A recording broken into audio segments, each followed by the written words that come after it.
Hey guys, coming to you again with another study Bible review. This is the Reformation Heritage Study Bible. It's the King James Version that they sent. You can get your copy of this at heritagebooks.org. This kind of leans on, of course, more of the Reformed theology, which I agree with for the most part. First off, I want to talk about the book itself that they sent. This is a hardback copy. It doesn't have a ribbon. It doesn't have thumb index. This is just your basic copy of this study Bible. And what I'm going to do is I'm going to start at the beginning of this study Bible and I'm going to go through it. I've got some pages marked and I want to talk about some of the things that are in it. First of all, of course, in this study Bible you have your presentation page. You can see here it has marriage, places for marriage, family records, all that. And in the beginning of this study Bible, one of the things that caught my eye was the fact that in this study Bible, I'm going to take this marker out, it has many articles inside of it. As you can see here, here's the page of articles that are throughout this study Bible.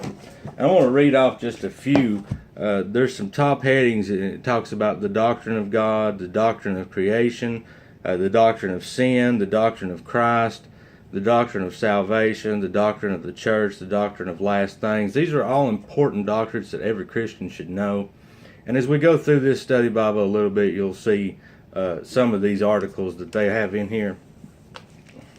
Now, another important thing that I've seen in this study Bible is it does have introductions to major sections of this study Bible. As you can see here, here's the introduction to the historical books of the Bible.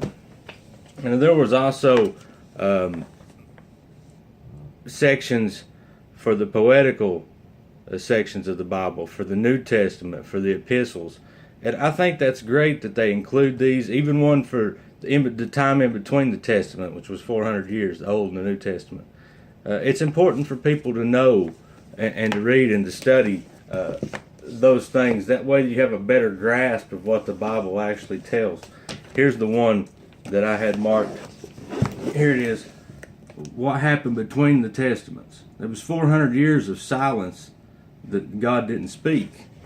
And so it's important that people know about those things.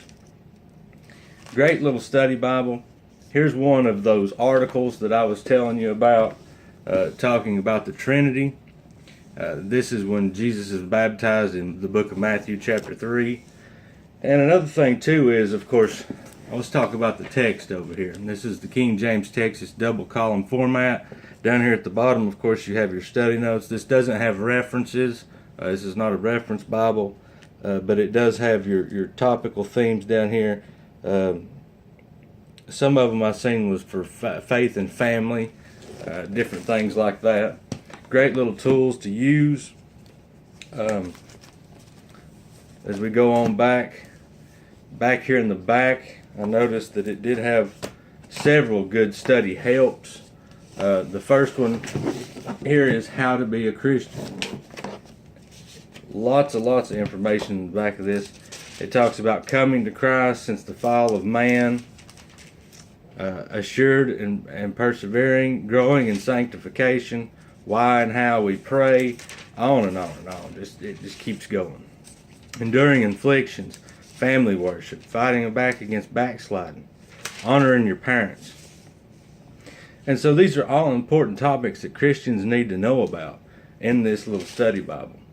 Moving on here, you go into this next part, which is church history.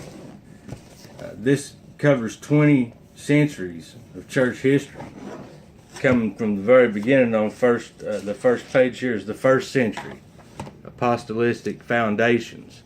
Why is it important that we know church history? Because if you don't know church history and what happened, how are we to know if we're to repeat the past? We'll go back into it.